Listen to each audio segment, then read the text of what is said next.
Hello and welcome to another episode of Tell Great Stories, the podcast that looks back at some of Unbound Theatre's past projects and productions. My name is Kati Herbert and I will be speaking today with the cast and creative team of two Shakespeare plays, Macbeth and Twelfth Night. So, over to them to introduce themselves. Hello, I'm Dario. I was the director of both plays. Hello, I'm Alistair Sanderson, Lord of Macbeth, part of the duo at the centre of the havoc of it all, and also Antonio, somewhat the pirate in the Twelfth Night. Hi, I'm Jo Rothery. I played Lady Macbeth and also Maria in Twelfth Night. Hi there, I'm Beatrice, Benedek, and I've played Seaton and the Witch in Macbeth and Malvolio in Twelfth Night. Hi, I'm Robert Aldington and I played Sir Toby Belch in Twelfth Night. Okay, lovely. Welcome everyone. So, Macbeth was Unbound's first full-length Shakespeare play, but it wasn't the first Shakespeare production. So, Dario and B, can you tell us a bit about A Celebration of Shakespeare, which you did in 2016? So, what was the concept behind that show? What was it like to perform in as well? That is a long time ago now. I'm not sure. Indeed. It was always the plan that we were going to do Shakespeare every year as part of Unbound's programme, and it took a little while to get up to doing that. Unbound was a very different, smaller operation in those days. We were still doing one thing at a time, foolishly, before we thought we could do 6 things at one time.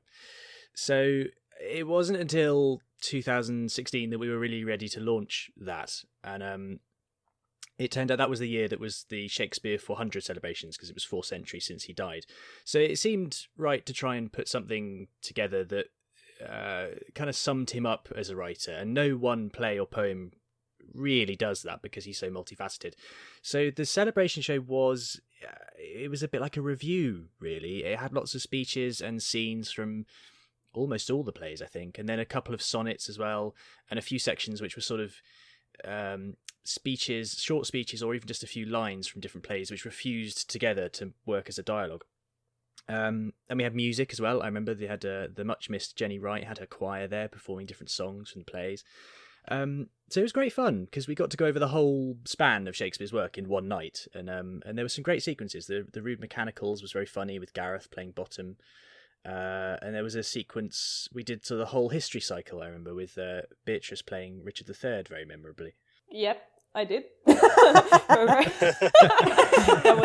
was an experience. Yeah, it was. I think it was the first time in my life where I actually played several roles of Shakespeare, of Shakespeare characters, and it was luckily with Unbound Theatre back then. Yeah, it was an exciting project, I must say, and I think it was also a very lovely introduction for Unbound Theatre of its annual Shakespeare plays. As Dario just mentioned before, it was a great start to of I would say a yearly tradition, of putting on Shakespeare shows. And it was so much fun. It was fun because you could get a glimpse of everything that Shakespeare has written in his life, sort of like, as Dario mentioned just before, so multifaceted and so universal as well. So I really had a lot of fun, and we were a great bunch working together for it, yeah. Alistair, you went to see it. Do you have any memories from seeing it? I've got to say, it was a lovely mix of all different pieces. But I do remember a very clever setup where they had the classroom with many sort of old school desks and sort of learning Shakespeare in a way to actually then demonstrate Shakespeare. So it was actually a very clever system to actually put certain speeches and monologues across. So yeah, I do remember that. I remember the classroom very well.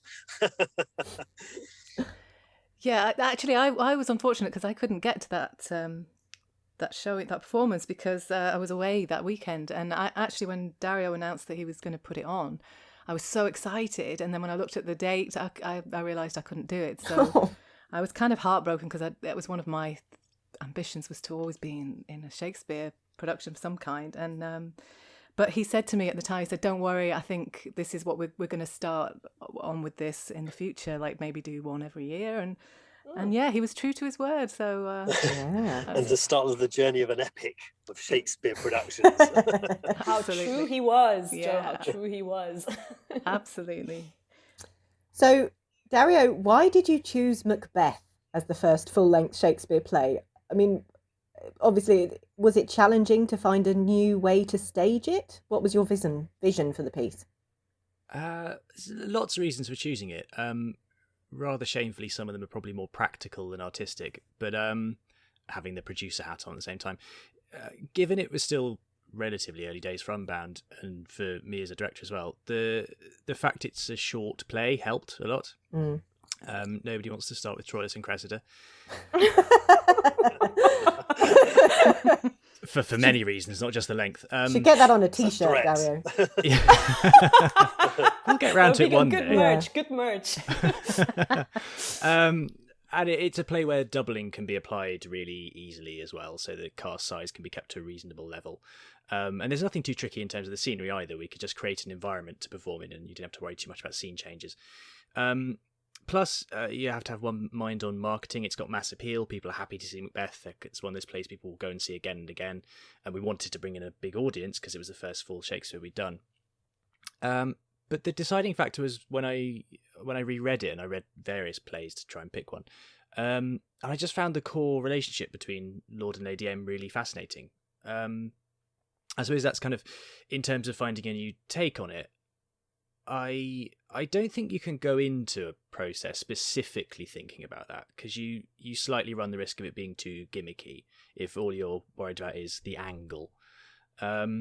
I think all you can do is read the script and respond to it. So you have to see what leaps out at you, and then you interpret it in a way that feels right to you as a director, without being too obsessive about being a purist to Shakespeare. And anyone who's listened to these podcasts before knows my view on those people. Or the other extreme is changing things for the sake of changing it without it being relevant to the play.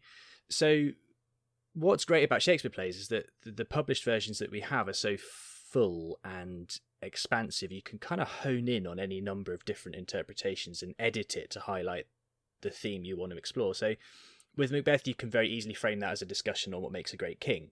And historically, it may well have been written to get on James I's good side.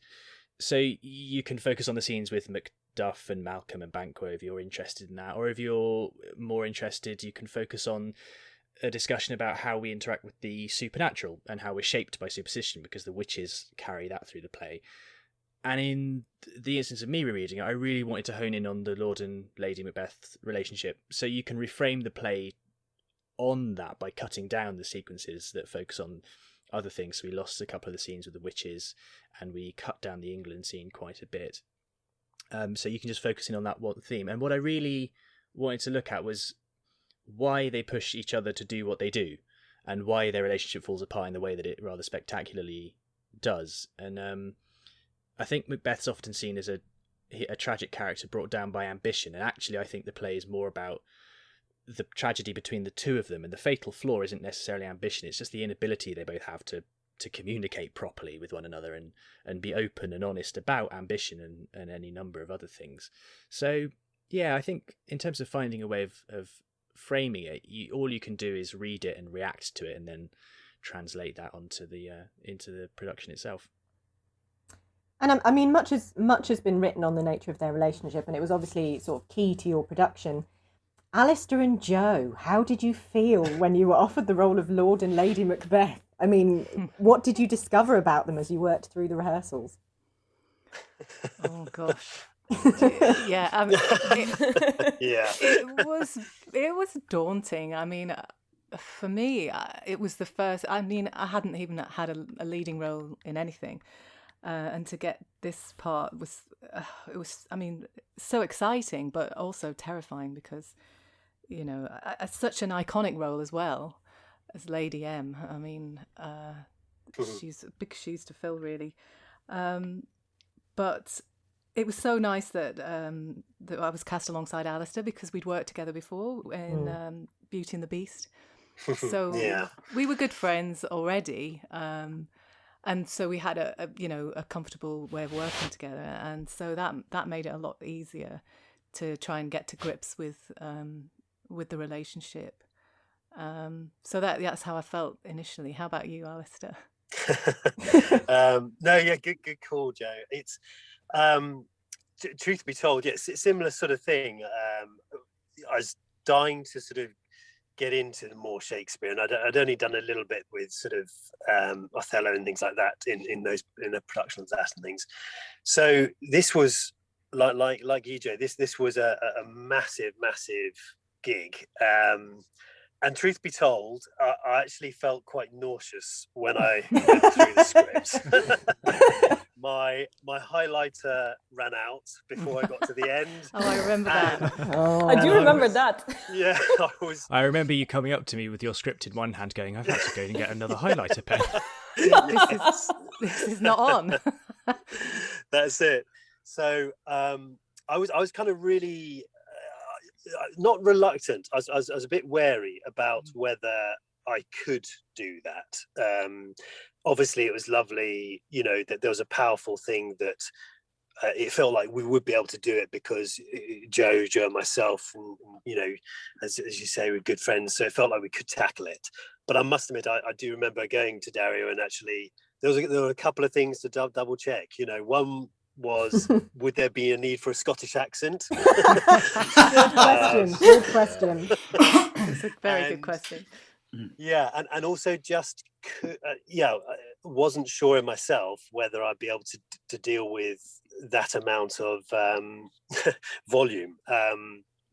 And all credit to Dario, very, very supportive and very encouraging. And then I sort of had a meet up with Joe and discussed the fact that I wasn't quite sure whether to go ahead. It'd be lovely to and not. I remember we sort of grabbing coffee together, and it was very much, I need you a lot as Macbeth to pull this off together, or something. Yes, that's how it starts. Yeah, come on, you've got to do it, and I pushed you to do it.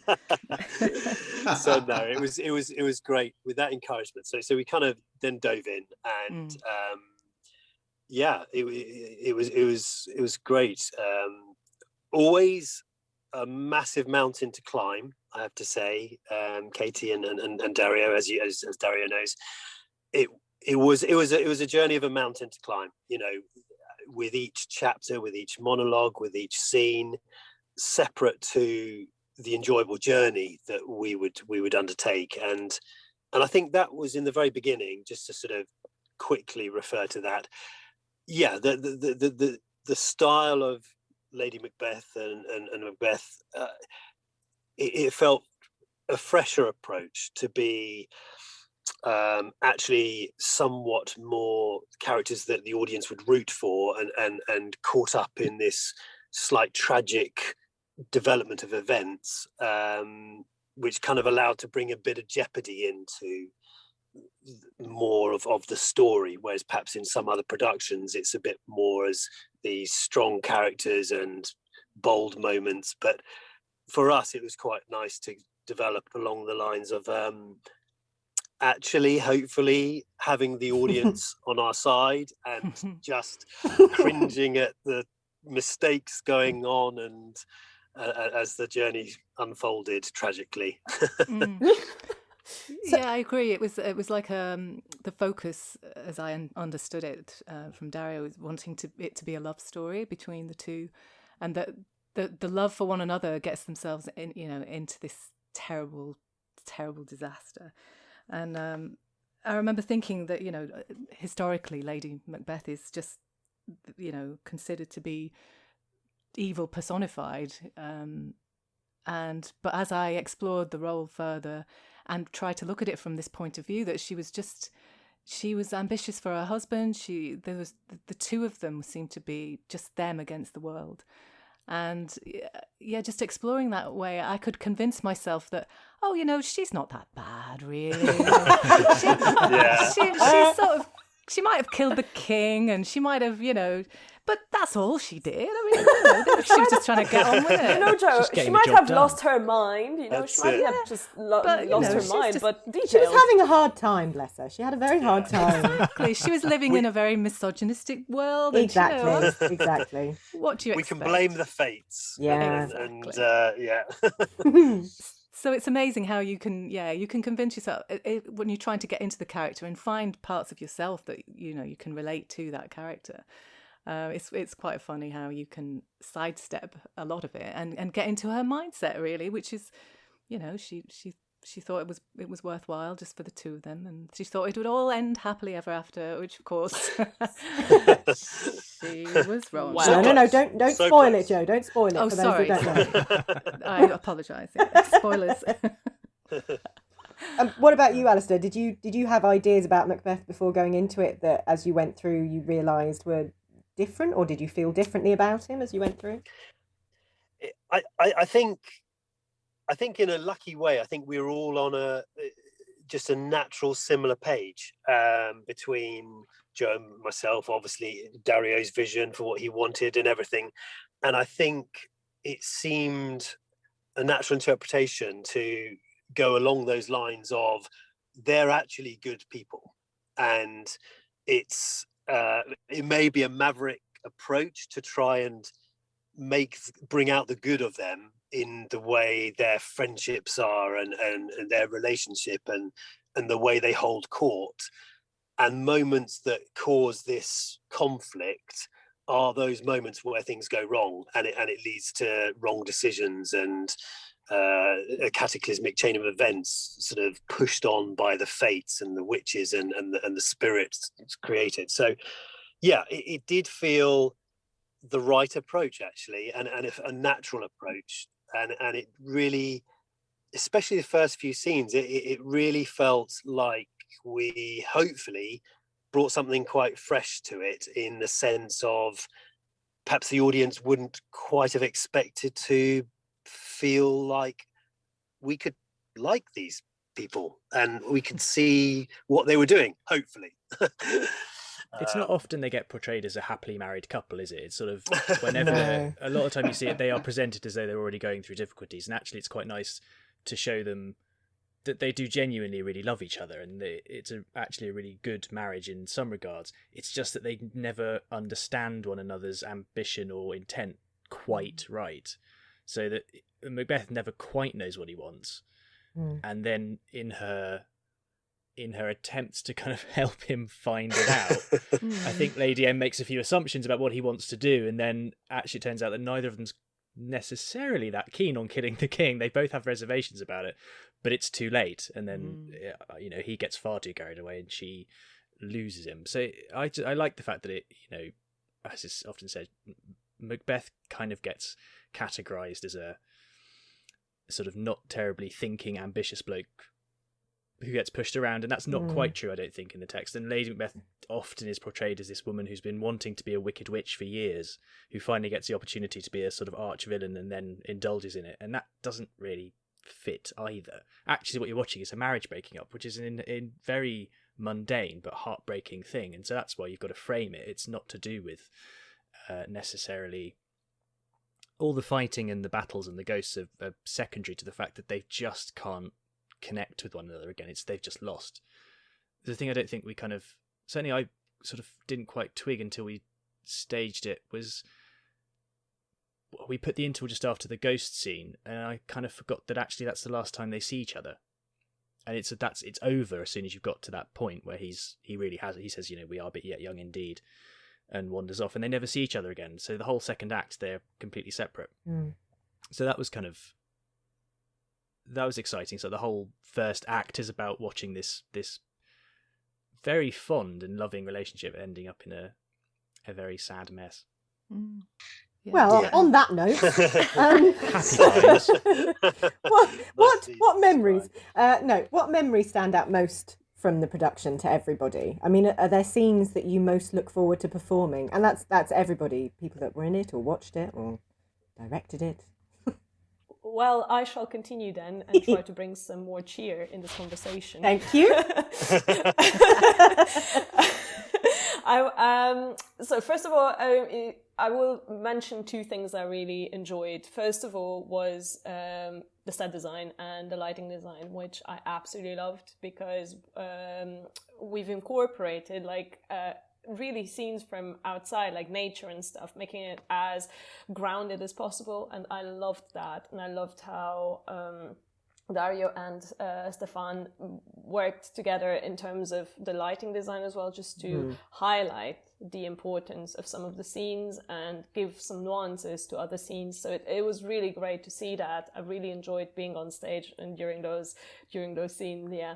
And one of the moments that I really enjoyed being in, but also loved watching from backstage, was the scene where Lady Macbeth and Macbeth were entering in the throne room.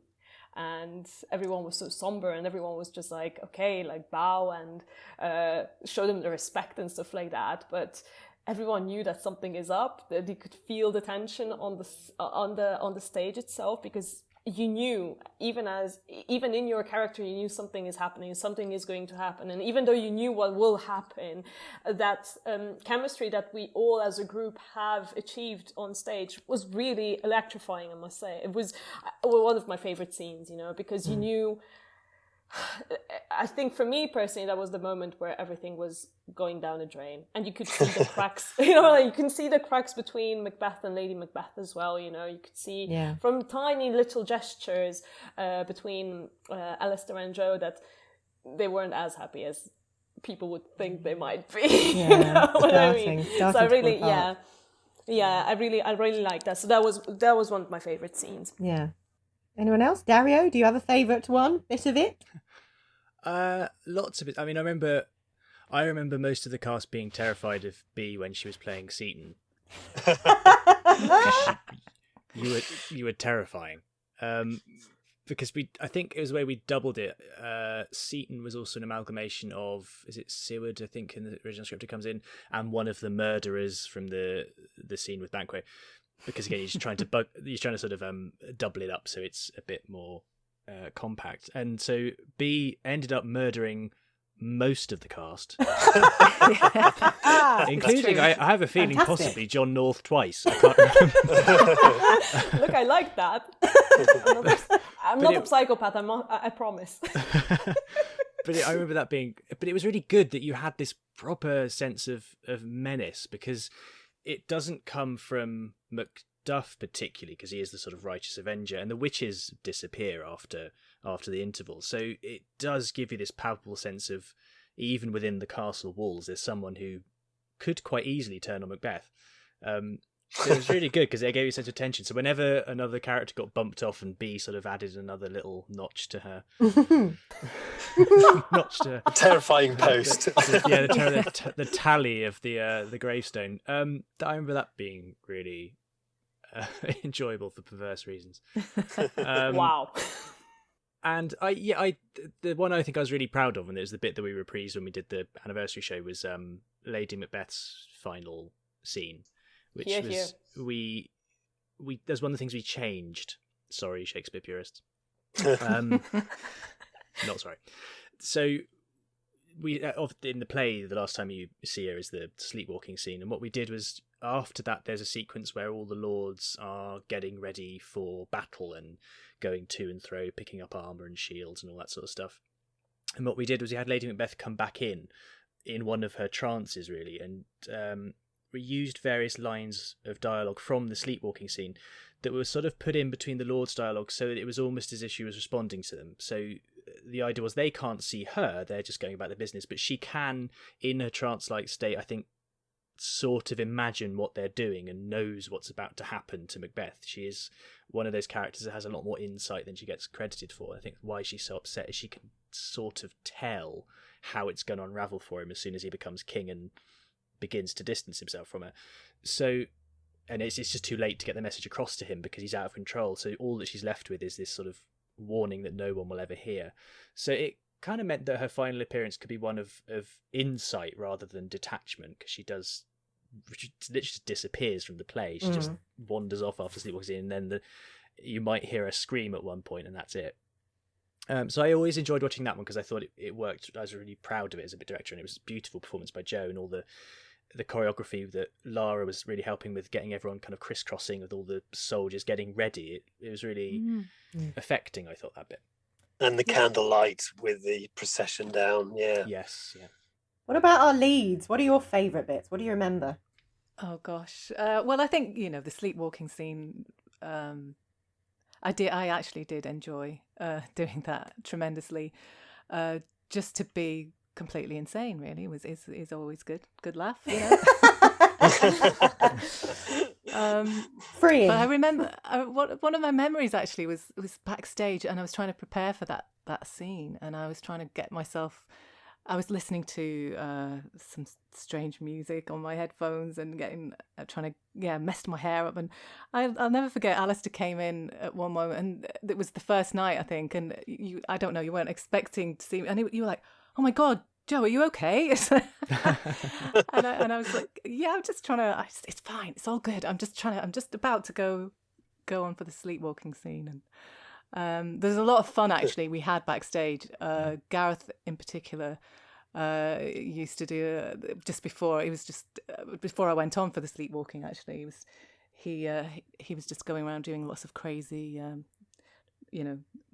mimicking me with my completely deranged expressions on my face, etc. So it was a lot of fun, and I think I've heard this said before that often in a tragedy, in a production like this, the backstage camaraderie is quite fun and upbeat because it has to be to sort of counteract the doom and gloom on the stage. So I remember that whole thing. The performance of the sleepwalking and the choreography bit that we did was brilliant. But also, a lot of fun behind the scenes too. Nice, yeah. I think it's funny that there's so many iconic moments that a lot of people kind of know about in Macbeth, and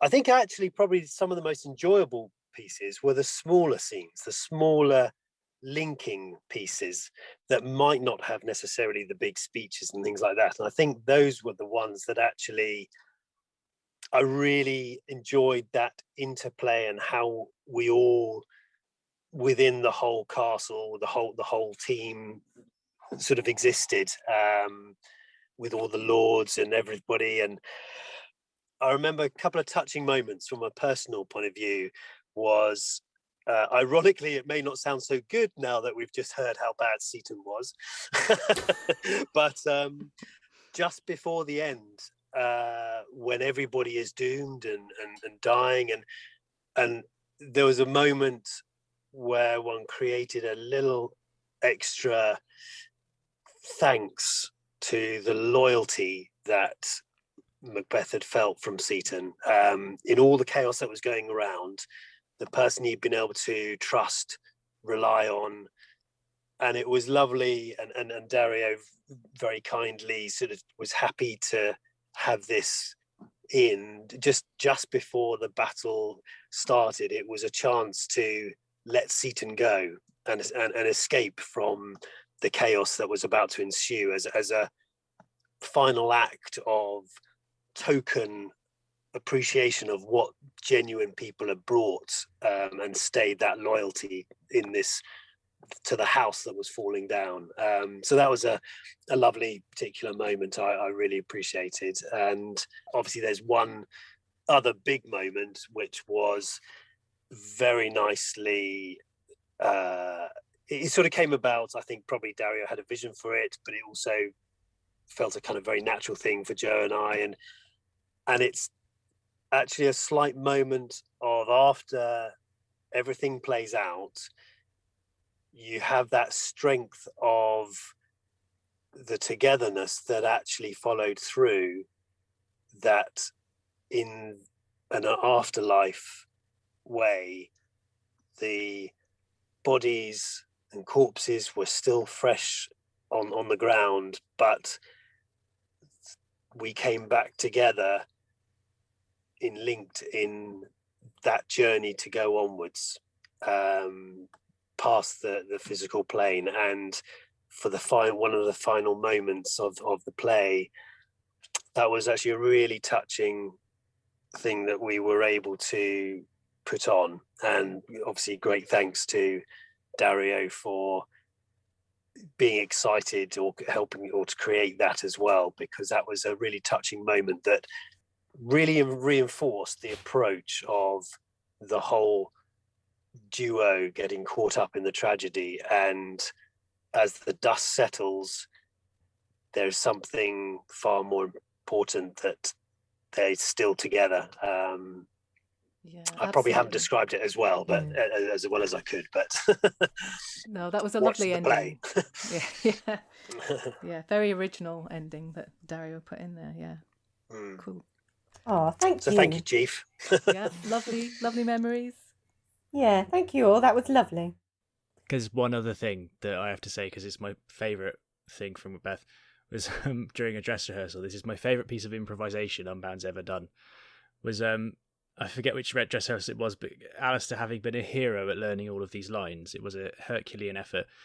Towards the end, he walks on, and when everything's going wrong, the soldiers on their way, the tree is moving, and the line is, "Seaton, I'm sick at heart." And obviously, at some point, the line decided to wander off. And Alistair, without breaking character, without breaking intensity, completely in the moment, came out with the lines, "Seaton, this makes me sad." Oh my god, I remember it. It was genius. I mean, like, brilliant. there was no moment of just sort of going, "Oh, what's the line? What am I doing?" There was not that didn't drop a beat. It was perfect. That's fantastic. Oh, thank you, Dario. Well done, Alistair. So I do, again, like you say, it's strange. It's the funny things you remember rather than the tragic ones. Very nice. Oh, that's lovely. Right, Twelfth Night. So, Dario, what made you choose Twelfth Night as the next production? I think we all needed a laugh. So it's nice to mix it up. So we've tried where possible to alternate between doing the tragedies and the comedies. So we thought, having done Macbeth, let's do a funny one.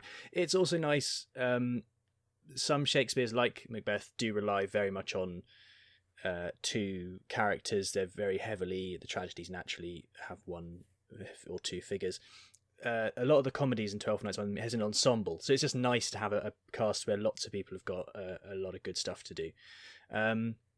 So it was nice to make that transition. Also, having worked with Colin Garvey on both the Celebration show and Macbeth, I thought it'd be really fun to do something with music, because Colin is a fantastic musician and singer and songwriter, and Twelfth Night is almost a musical in the number of songs that it has. So he set all the songs to music, and he performed because he played Feste. So it was, all manner of things. It's something a bit more lighthearted and something to try music. Every show should have a song, so it was nice to try something a bit different. Now, there is a perception from some people that Shakespeare's comedy doesn't always play well to a modern audience. So, sorry, purists. Yeah, sorry. Bringing Rob back in. Welcome back, Rob. Hi, Rob. Hi, Rob. Hey, very patiently waiting there, Rob. Somebody wake him up. Yeah, poke him with a stick. You mean I have to go first on this question? Yes, why not? Let's Whatever put it on is. the spot. Do you agree? Do you agree? And how do you approach Shakespearean comedies as an actor? That's to everybody as well. But off you go, Rob. Lead us in. Well, for me, I think the only snag with Shakespeare's comedy is the antiquity of the words, and the key thing with bringing the comic points across and having the fun is understanding everything that's in the script, and so the key point really for me is always to kind of do your homework and make sure that you've Googled and read up on every line, so you thoroughly understand where your character's coming from. And in Twelfth Night, I think, and then you've got the basics, I suppose. Sorry, with things such as timing, and I think with Twelfth Night, there's when we're making fun of Malvolio when he's reading the letter. Again, it's all in the timing in that particular scene for me, of the interjections Toby and others are looking on from behind bushes or from a balcony or wherever we were at the time, making various interjections to make the thing roll along. In terms of the content of the comedy itself, I think in Twelfth Night, we've got this business of making fun of Malvolio and Toby Belt setting up these the duel and the various making fun of Andrew Ogiechek as well. So the laughs are at the expense of others in Twelfth Night, and having Malvolio locked up and trying to convince him that he's gone bonkers and all the rest of it. So it's all humour that people in the modern world can identify with and indulge in on a day-to-day basis. Sometimes not to very good effect, in my opinion, but it's all the kind of humour that you find when people are making fun of others in real modern life. So the laughs are there, but you've got to understand where the fun comes from and do your homework. And then when it's depending on the people around you as well. If you're in a really strong cast, like Twelfth Night was a very strong cast. If you're up there with Gareth and the likes of B, then you do get the timing, the timing and the fun and the physicality right as well. So, but understanding is the key thing. I personally think that comedy is one of the hardest genres to play. So for me, it was definitely a challenge because I've not been in a comedy before. I do prefer myself, like both as a performer as well as a director, I do prefer more not tragedy, but the more like serious plays, the more that has the plays or that have more of a psychological background. I love that, and how you can work with different creative vocabularies in order to create that atmosphere.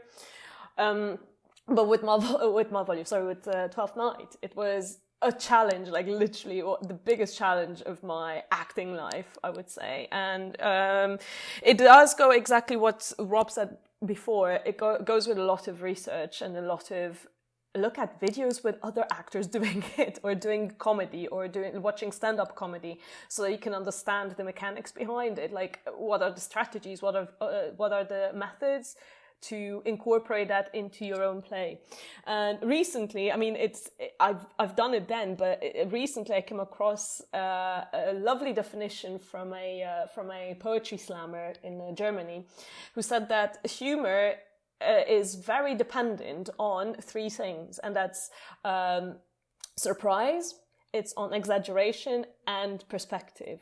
And I think all of us have incorporated that. Regardless if it's on a conscious or unconscious level, but we have incorporated that in our own character development for Twelfth Night. And it is really the timing of it and having the cast and the proper people, all of us are proper, but the right people to do comedy with, and there's a lot, but basically there's a lot of trust involved there, like a lot of trust. You have to trust the timing, you have to trust the pauses, you have to trust the other people and the timing of other people, even though maybe 3 seconds might feel like an eternity for you as a person on stage, but those 3 seconds don't feel like an eternity for the public, for example. You have to trust the fact that those 3 seconds are vital for the people, both on stage as well as off stage, to get the pun or get a comedic scene or anything of that sort, So, timing, exaggeration, perspective, and surprise, I would say. It's actually really interesting that you say you prefer to do sort of straight roles, if you like, and that's great. It's maybe a reason why you were really good Malvolio, because Malvolio is a straight man. He has no humour. He's full of his own self-importance, and so very often comedy duo works that way. You have a straight man, you have a funny person, and yes, and that's what makes it's the contrast. The comedy, that contrast, and so it's perfect, really. So you just go your little pompous way, and all the other characters will chime in and do their bit, and it works like it's almost like a dance, with the time. Yeah, I echo what everyone said. It's all about being part of a team, and you all sort of bounce off each other. But I had such good fun in that production playing Maria with everyone. Oh, it was lovely, And I think with it, the difficulty with Shakespeare comedy, it can be a bit strange, but ultimately, I mean, there's a lot of physical gags you can do in Shakespeare as well. It's not just about the text. The text is massively important, obviously, but you can have so much fun on stage with stuff that's not said, the stuff that's not in the script, the way that people are sort of acting behind one another, if you like, and all the physical sticky notes on people's backs. Exactly, that sort of thing. Yeah, Alistair, you're a master of the comic movement on stage. Yeah, stuff like Andrew Akercheek appearing from under the table, that sort of thing. Yeah. Poor Gareth hidden there for at least half an hour before he was. He was. Literally was. He was there he had to be there before. Wasn't he there before the audience came out?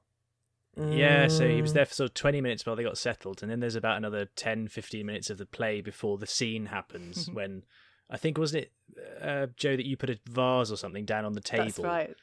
Banged it down. And then he just sort of throws himself forward as if he's woken up, which always got a good reaction from the audience. They always found that very funny. Exactly. The element of surprise, like B said, yeah. I mean, it was great. It was great fun. I loved it. Yeah, and I think wherever you've got props, you can get a laugh somehow. But, and if you've got pint glasses allegedly full of booze all over, you can make Especially for drinking. That's a great help. Do you know what I think? In a weird way, the Shakespearean comedies, they're a gift. So often you don't have a chance to actually go through that whole fun adventure, and it's all laid out for you, and you can add little extra moments and things, but you've got the roadmap there to just have some fun. And I think in a weird way, a lot of plays don't have it so in depth in different, between the physical comedy, the word play, the character play, the timing. In a weird way, I think even if it's slightly out of context of the modern world, there's always references to it. But actually, I think the reason why it's so well received is because people actually love that sort of thing and actually don't see it enough. So I think that's why it strikes a chord with everybody, the Shakespearean comedies. Yeah, it's all rooted in the human condition, this thing that Shakespeare does so well, isn't it? The pomposity of Malvolio, the sort of freeloading of Sir Toby, and then the sort of the wicked cunning humour of Maria with the note, all these kind of things. They all play out today, day in, day out, in real life, in real comedy today, as they did 400 years ago. I mean, it's incredible, really. Yeah, I think it's one of those things where it's a bit like appreciating Shakespeare. You'll never ever get it if you read it. You just won't. You have to watch it being performed. And I think it's the same with his comedies. You'll never really understand just how clever he is at the wordplay and the juxtapositions and like you said, the human comedy of the sheer ludicrousness of Malvolio. It goes back to saying Malvolio is only funny because Malvolio doesn't think he's being funny at all. And there's nothing funnier than someone who's unaware they're being funny. But the more you go into it, the more you appreciate it, that it actually... There's not to say that all of Shakespeare's comedy is hilarious. There's bits of it that are chronically unfunny. Troilus and Cressida. But there's also, there's stuff that will never really work because Shakespeare's frame of reference in terms of things like mythology or theology isn't our frame of reference, and there's nothing more sort of distressing than a joke you have to explain. So is it that old quote about is it E.B. White? He said, like, analysing humour is like dissecting a frog. Not many people are interested in the frog dies. So there's kind of there'll always be something where there's no point trying to do certain Shakespeare jokes because they don't really connect with the modern audience. But actually, there's a lot more in there than you think. And like you say, there's a license to put in physical comedy and visual gags, which I think people enjoy because they don't necessarily expect to go and see a Shakespeare comedy that can be so gloriously stupid. But actually, it's more in the spirit of the thing that kind of very stupid, facetious jokes are more in keeping with Shakespeare than people think. Yeah, and it's the characters that are the comic items rather than the words. It's not a list of gags that, as you say, it doesn't jump off the page at you. Whereas with some comedy plays, it's in there in the more or less lists of straight gags. But in Shakespeare, it doesn't come at you that way. It has to be acted. Now, B, we've mentioned your playing of Malvolio. You chose to perform him as a male character rather than gender swapping it. So what was the thought process behind that, and what were the challenges around that as well? I mean, I'm going to be quite honest. It never occurred to me to gender swap, to be honest. Excellent. Next question. I never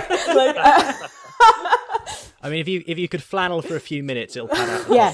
No. No, so it was like, for me, I was aware that in 2017 the National Theatre had staged Twelfth Night and had Tamsin Greig playing Malvolio as a she, yeah?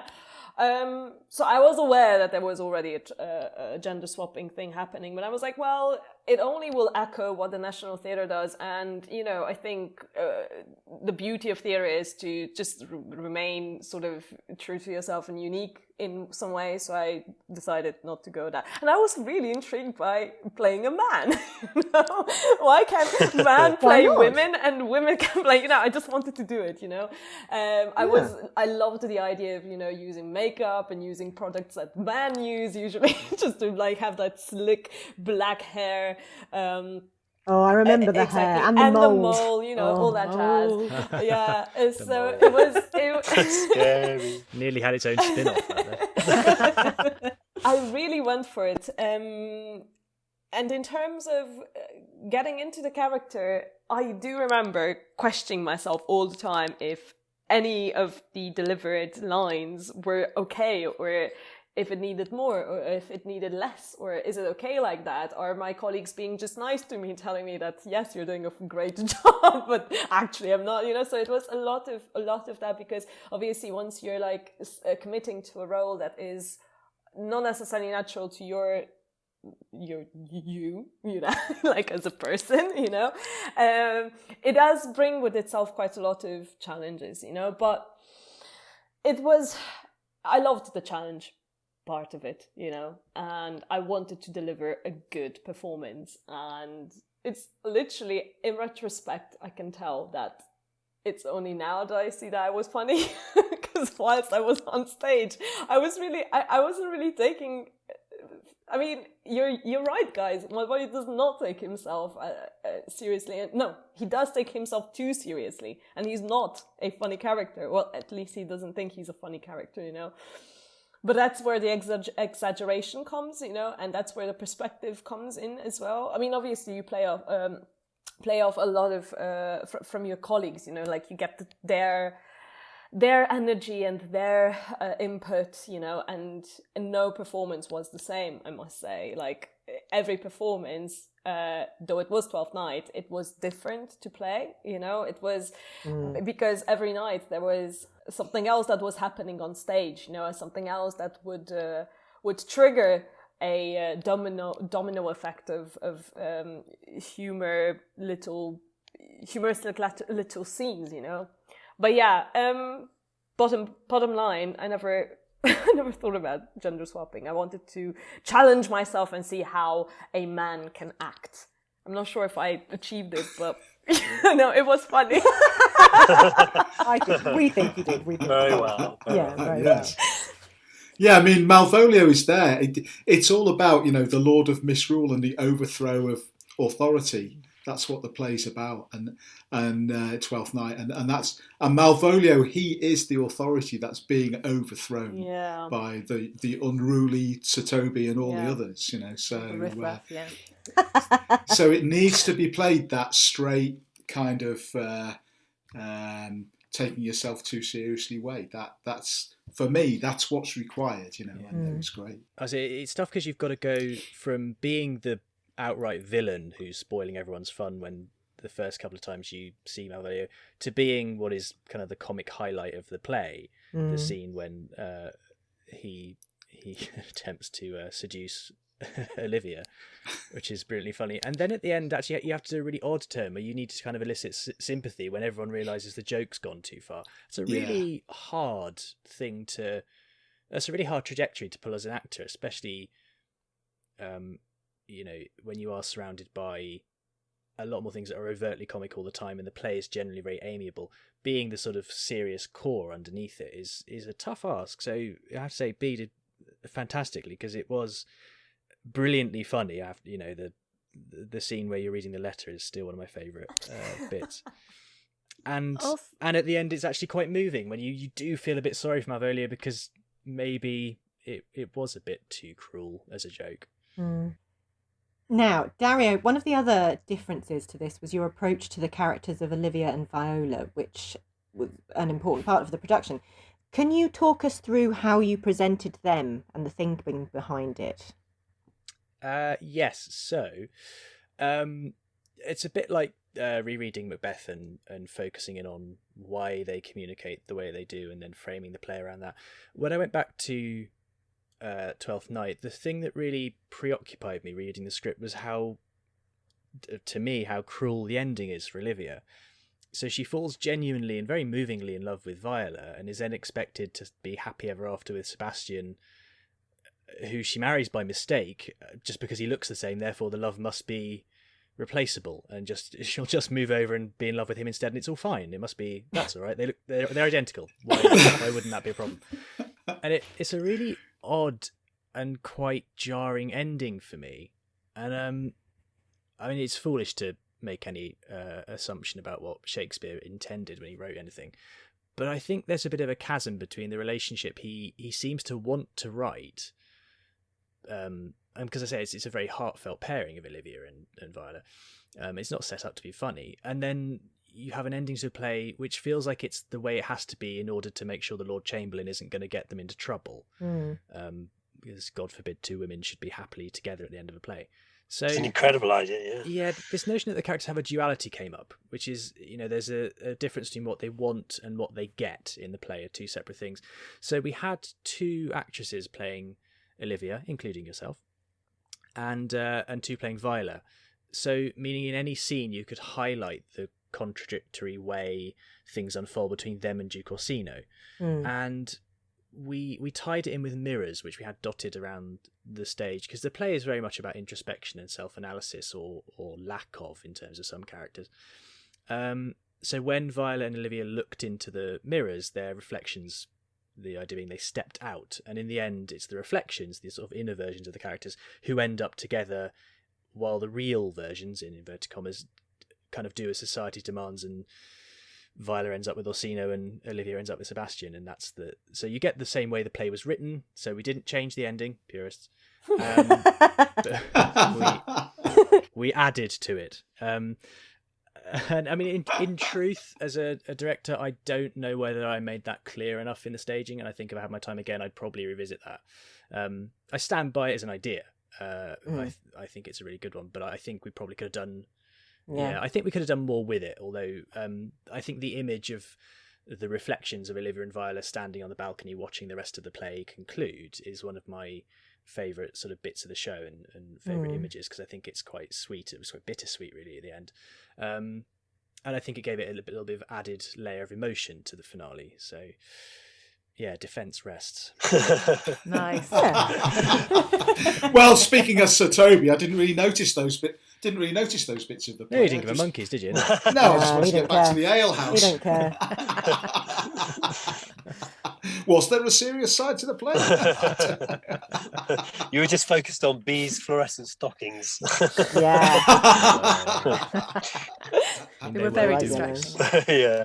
They were. For me, it was all about cakes and ale for Sir Toby. Yeah. That's all. As all plays should be. Yeah, absolutely. I've got to say the mirrors did look great though, and that concept. It was tricky with everybody on stage in those moments, but it was great. Yeah, because I admit, from one point of view, that the last thing that play needs is 2 more characters. But I stand by it as a concept. I think it was lovely, and I think that sometimes when you're going through a script and going into a character, and you're trying to work out what that character wants, why they're coming onto the stage, what they actually want from the interaction and these kind of things. And then for you to introduce this idea that really she is interested in Viola, that there is a relationship there. Yeah. And it just made sense with what you were saying. It made sense as why, as a character, you were talking to that person. And it made more sense to do that than suddenly at the end to go, oh, you're not a man, that's fine, I'll just go off with someone who looks vaguely like you, that'll be fine. which was a bit strange, to be honest, but yeah, and I think it made sense. It made sense playing it to have that as the idea behind the character than the traditional idea, I suppose, is that it's a girl, so she can't possibly really like her. No, of course not. Right, so everybody, Unbound recently announced its Sounds and Sweet Airs project, which will see the company record audio adaptations of the complete works of Shakespeare, including Troilus and Cressida, I have to add. Eventually. Is there a Shakespeare play, Troilus and Cressida, you'd be keen to work on or revisit on audio? I have a list, but I let Go for it. Nice one, Bea. Very good. It's a list of 36 plays without Troilus and Cressida. No, Yeah. I mean, no. So I would very much love to be in Othello, Richard III, and A Winter's Tale, and I would revisit A Midsummer's Night Dream and As You Like It, and Beatrice and Benedek. There we are. That's my list. List done. Excellent. We've recorded shopping it. list for you, Dario. Yeah. So I'm afraid you've already done one of them, but don't worry. There are many more. You'd make a wonderful Cressida. Thank you. Yeah. Well, yeah, as far as I'm concerned, absolutely anything. And I think the lovely idea of doing the audio is there's more potential for women of a certain age to maybe be able to do some characters, or like we say, gender swapping or whatever on the audio. That'd be quite fun. So You can do loads, Joe. yeah. So yeah, I mean, it sounds like a brilliant project, and yeah, and I'm up for anything, to be honest. Yeah, I think me too. Really, I'm like-minded there. I'm quite happy to take part in wherever a director thinks I can add any value. So, Hint, hint, I mean, Dario. personally, Hint. I like this. I like the kind of Full staff. I like I like the kind of I like Roman and Greek kind of stuff. You know, Julius Caesar, maybe something like that. But I think that's because I just like the Romans when I was a kid, really. But there's there's just so many things to do. Yeah. So many good things to do. I think we're quite lucky with everyone we have, with the centre, with obviously Dario, who has great vision with these productions. I think anyone you get your teeth into, and it becomes a very special thing. So we are lucky as a troupe, and I mean that in a loose sense, because obviously there's room for new people coming in and all that sort of stuff. From a personal point of view, I guess there is a Shakespeare that's interesting. I did find interesting. It was Measure for Measure. It was there was a fair bit of, you know, the whole disguising comedy character thing, and yeah, it was one I studied, and it was an interesting one, and I enjoyed it. So if I had to do a plug, that's, I guess, Measure for Measure. Right. That brings us to the end of this episode. So thank you all for your thoughts and memories. Thank you to everyone for listening in. For more episodes of Tell Great Stories and lots of other great audio and video content, head over to unboundtheatre.co.uk or look up Unbound Theatre on Facebook, Twitter, Instagram or SoundCloud.